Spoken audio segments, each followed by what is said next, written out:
ऐ मनुख दा चोला पाके सतगुरु आप भी आए। ऐ मनुख दा चोला पाके सतगुरु आप भी आए।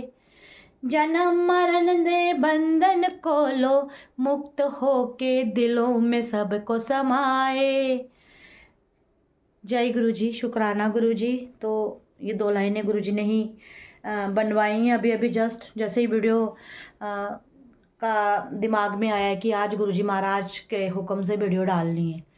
तो गुरु जी इन शब्दों में क्या कहते हैं संगत जी, कि ये जो मनुष्य जोनी है, इंसान की जोनी, जिसको शायद पाने के लिए देवी देवता भी तरसते हैं कि काश हमें भी एक बार मनुष्य जोनी मिले और हम भी धरती पर जाके देखें कि क्या आनंद है धरती पे, क्या सुख है धरती पे, क्या खुशियां हैं।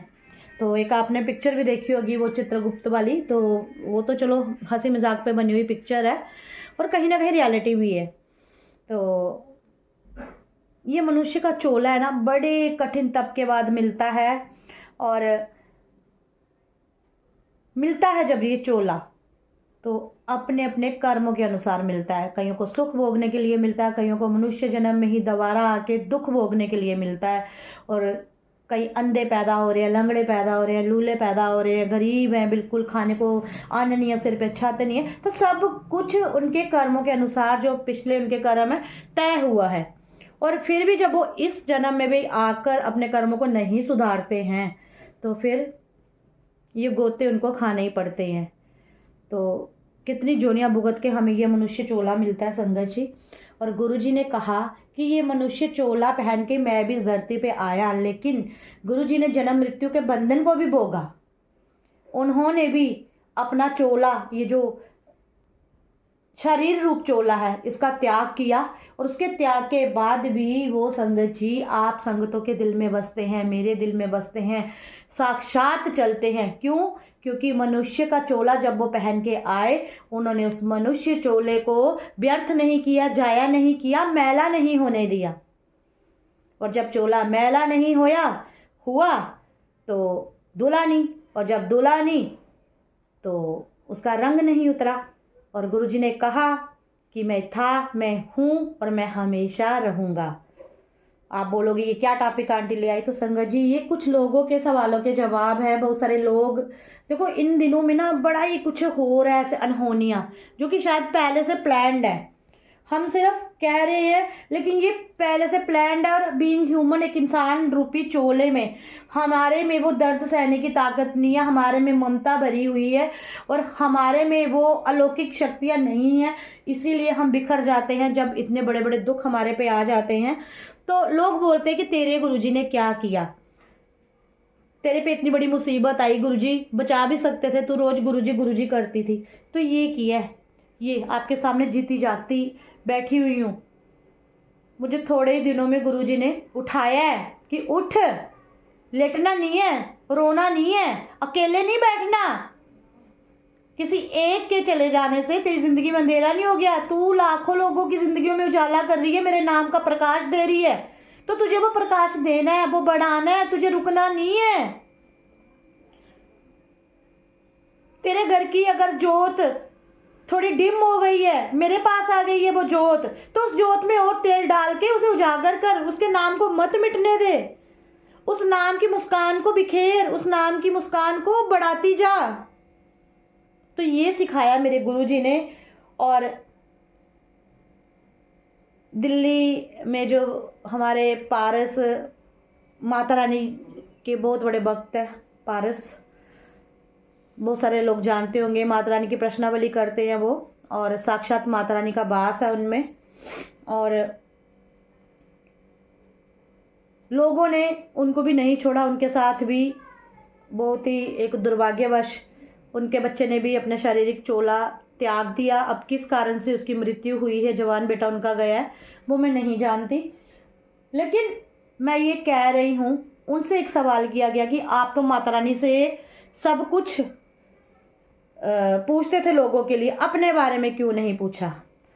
तो देखो उद्धार के लिए कुछ लोग पैदा हुए होते हैं, दूसरों का उद्धार करने के लिए, दूसरों को राह दिखाने के लिए, दूसरों को रोशनी दिखाने के लिए। गलत राह तो हजारों लोग दिखाएंगे, लेकिन अच्छी और सत्य की राह सिर्फ और सिर्फ अच्छे लोग दिखाएंगे।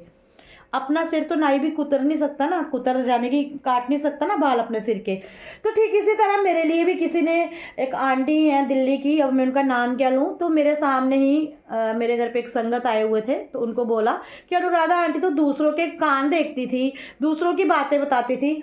तो मैं उनको बोलूँ पहले ये बताएं मुझे वो कान देखना क्या होता है, मुझे वो समझ नहीं आई कि वो चीज़ क्या होती है। तो ये मैं लड़ नहीं रही या बर्दाश्त नहीं कर रही। आज पारस अंकल पे भी यही बात आई है ना, तभी मुझे याद आया कि मैं भी ये बात करूं। और जब दूसरों को वो देखती थी, दूसरों को ठीक करती थी, मैं ठीक नहीं करती थी। मेरी माता रानी, मेरे गुरुजी ठीक करते थे, क्योंकि मेरा विश्वास इन पे था। लेकिन मेरा विश्वास ऐसा नहीं था कि जो मेरे कर्मों में लिखा हुआ है वो बदल जाएगा। अगर मेरे घर पे अकाल मृत्यु का मुझे ये लगना था, मेरे घर पे दोष कि मेरी बच्ची की अकाल मृत्यु होएगी, क्योंकि वो जन्म के समय तय हो गई थी, इसमें गुरुजी या माता रानी का दोष नहीं था। जब गुरुजी या माता रानी ने रोकना नहीं था, गुरुजी और माता रानी ने उन परिस्थितियों को रोकना था, उनसे उबारने में मेरी मदद करनी थी, जिसमें मैं शायद पूरी तरह धंस के खत्म हो जाती। उन्होंने ये किया, मुझे उबारा है, मुझे ये बोलना सिखाया फिर से। सेहत, रंग रूप, ये सब ठीक हो जाएगा जैसे जैसे आप थोड़ा खुश रहना शुरू होंगे, व्यस्त रहना शुरू होंगे, तो ये भी धीरे धीरे ये परेशानियां, चेहरे की ये जो तकलीफें हैं ख़त्म होना शुरू हो जाएंगी, आपका रंग रूप भी बदलना शुरू हो जाएगा। तो अंकल से भी ऐसा सवाल किया, तो वो देखो, इन चीज़ों का मैं एक ही जवाब देती हूँ, गुरुजी महाराज जी के हुक्म से, मेरी माता रानी के हुक्म से। क्या कभी आपने सुना है किसी बुरे को दुख आया है, किसी बुरे बंदे को तकलीफ आई है? कभी सुना है? तकलीफें, परीक्षाएं हमेशा उन्हीं की होती हैं जो रब को सब कुछ अपना सौंप देते हैं, उनको मान लेते हैं, क्योंकि रब उनकी कठिन से कठिन परीक्षा लेता है। सबसे पहले उसकी जान से प्यारी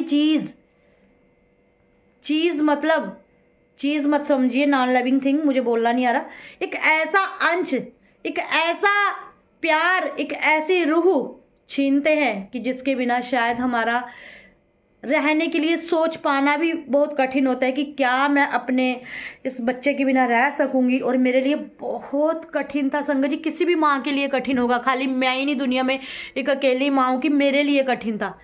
बहुत सारे, कोई भी हो मेरी जगह, बहुत कठिन, बहुत टफ।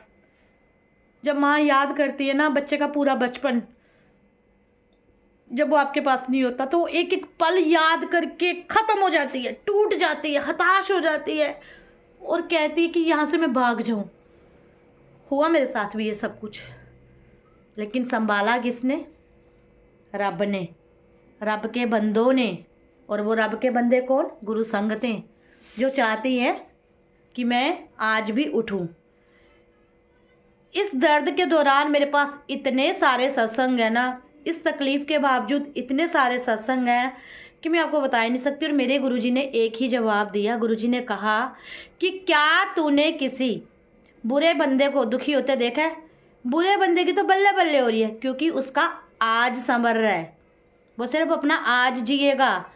लेकिन जहाँ अच्छाइयाँ हैं वहाँ तकलीफ़ें हैं।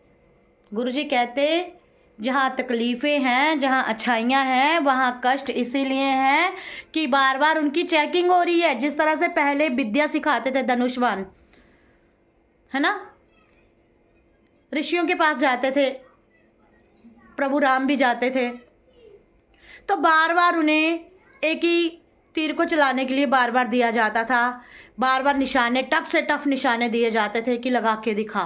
क्योंकि देवी देवता भी चाहते थे, जब वो ऋषि भी चाहते थे जो सिखाते थे, कि कहीं ना कहीं ये हारे और हम इसकी कमज़ोरी पकड़ लें।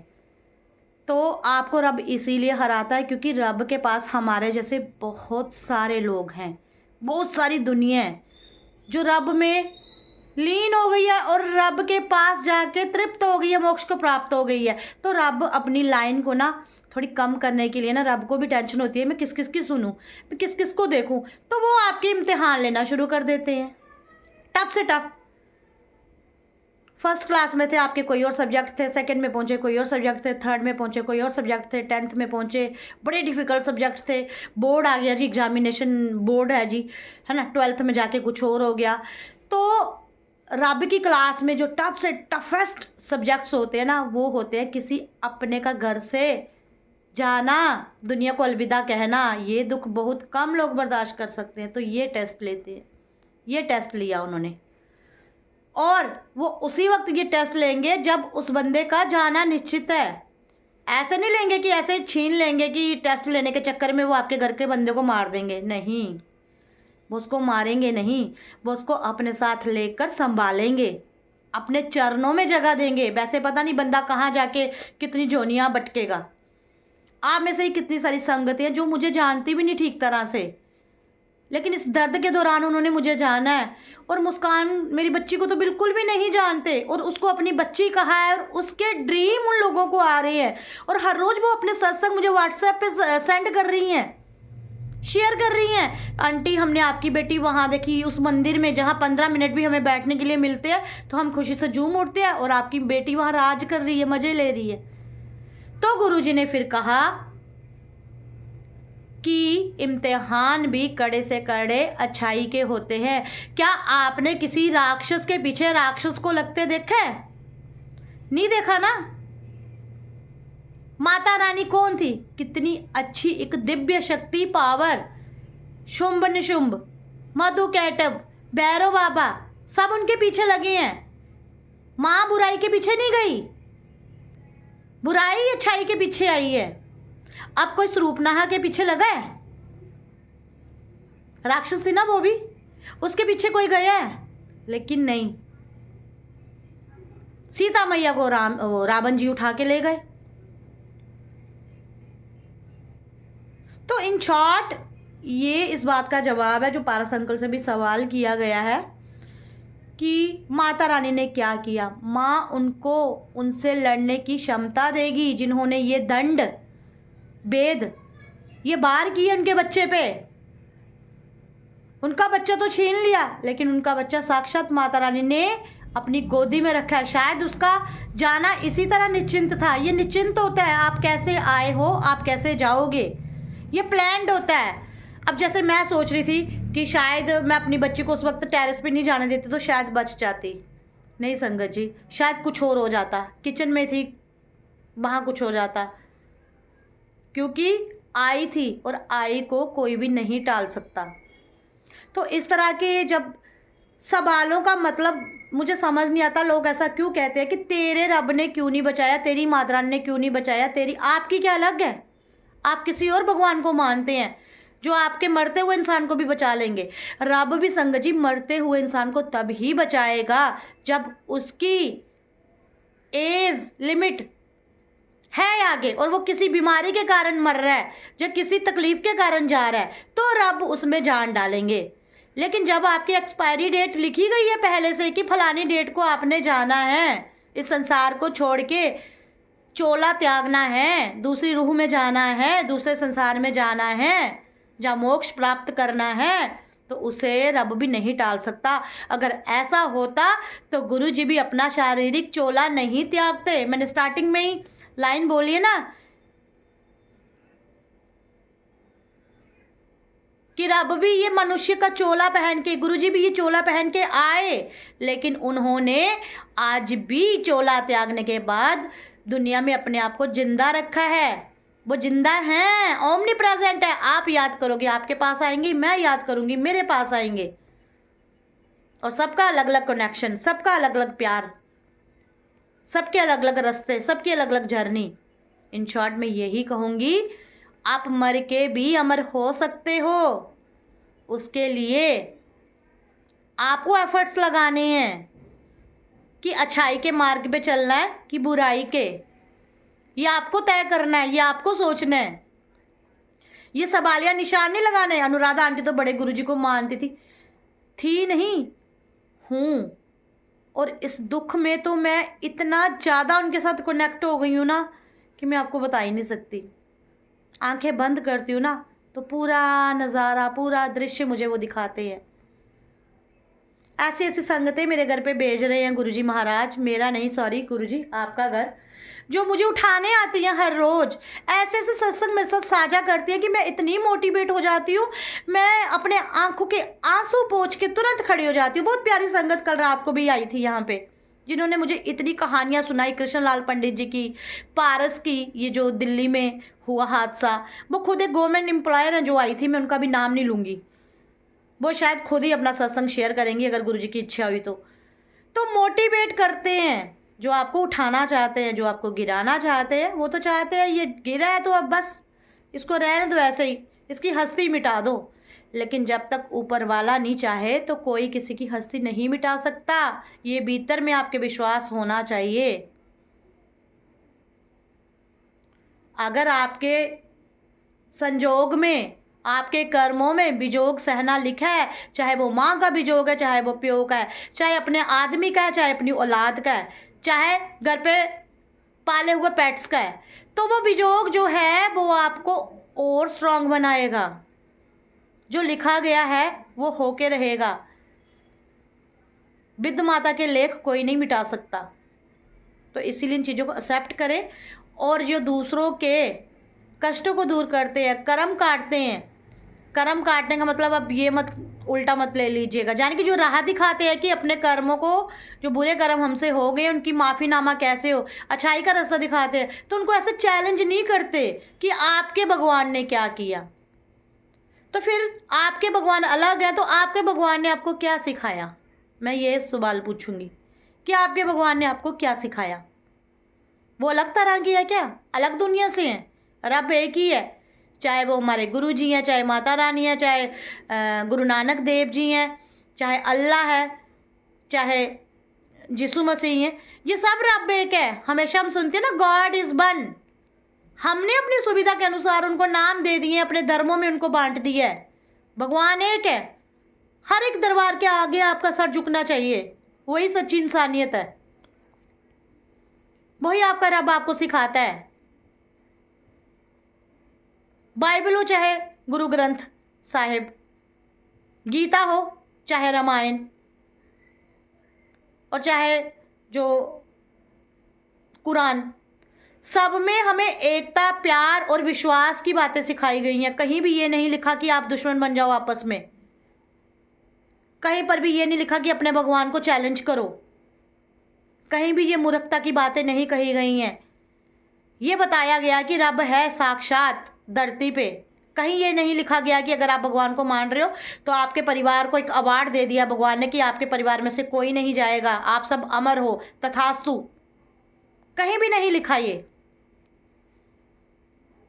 छोटी सी उम्र में गुरुजी महाराज जी भी गए हैं, वरना वो भी उम्र भोग के जाते, और अपने माँ बाप के सामने गए हैं। और गुरुजी ने एक ही जवाब दिया था मेरे को कि मेरी भी तो उम्र छोटी सी, मैं भी तो अपने माँ प्यो के सामने गया सी। तो बच्चा हूँ जड्डा भी होवे, चाहे छोटा होवे, न्याना होवे, चाहे मेरे जिड्डा होवे, माँ प्यो के सामने तो औलाद ही हैगी ना। तो प्लीज़ हाथ जोड़ के विनती है, इस तरह के चैलेंज मत किया करो किसी को भी। दुख होता है, एक तो बंदा आगे ही दुखी होता है, आप उसका दुख नहीं कम कर सकते, उसको उसके दुख पे नमक मत छिड़को। आप क्या सोचते हो कि जो लाठी उस पे गिरी है एक जप तप के रास्ते पे चलते हुए भी, क्या वो कभी आप पे नहीं गिर सकती? कभी आपके साथ कुछ नहीं हो सकता? रब से डरो, कुछ भी हो सकता है कभी भी। ये मेरे रब ने मुझे सिखाया है, और हर चीज़ की एग्जाम्पल, हर चीज़ की जो एक्सपीरियंस मुझे घर में दी है, बाहर नहीं गई हूँ, मुझे सब कुछ घर से सिखाया है। और इतनी दुखी होने के बावजूद भी मैं छत छत प्रणाम करती हूँ माँ वैष्णो देवी को, माँ चंडी को, माँ काली को, जितने भी उसके रूप हैं, और अपने प्यारे गुरुजी महाराज जी को, कि शुक्राना आपने मुझे फिर भी थामा। इस दुख में से धीरे धीरे मुझे खड़ा करने की कोशिश कर रहे हो। मुझे बंद कमरे में बिठा के रोने नहीं दे रहे हो। और जब रोती हूँ किसी संगत का फ़ोन आ जाएगा तुरंत, जब घर पे कोई आ जाएगा कि आंटी हमें अभी मुस्कान दिखी है, उसने ये कपड़े पहने थे, और बाकी वो कपड़े उसके पास होते हैं, और फिर वो बोलते हैं देखो आंटी अभी आप उसके बारे में सोच रहे थे, लेकिन आपकी बेटी और गुरुजी नहीं चाहते कि आप रोएं। उसी वक्त वो आपको दिलासा देने आ जाते हैं कि वो दिखी है, किसी ना किसी को दिखी है, और ऐसे लोगों को दिख रही है जिनका कोई नाता ही नहीं है, उससे कोई रिश्ता ही नहीं है, वो लोग उसको जान रहे हैं। तो अमर बनाओ, मर के भी अमर हो जाओ। वो गुरुजी के भजन की 2 लाइनें है ना कि हर अख नम होवे जदों मैं दुनिया चो जामा। तो अपनी इमेज, अपने आप को ऐसा बनाओ कि फूल पत्तियां भी आंसू निकालें। समझ नहीं आता, पता नहीं क्या क्या मैं बोल गई हूँ, क्योंकि मैं एडिटिंग तो करूँगी नहीं। तो कुछ जाने जाने में गलत बोल दिया हो तो मुझे माफ़ी देना। और गुरुजी महाराज आपसे यही अर्जी है कि हर एक में ये दुख सहने की शक्ति नहीं है। गुरुजी महाराज किसी को भी इतना कष्ट मत देना कि वो शक्तियों पे ही सवालिया निशान करने लगे, शक्तियों का ही मजाक बनाने लगे। गुरुजी महाराज हर कोई ये सहन नहीं कर सकता। तो जय गुरुजी। संग जी कोई भी भूल चूक हुई हो तो आप भी मुझे माफ़ करना। पता नहीं क्या क्या बोल गई हूँ मैं।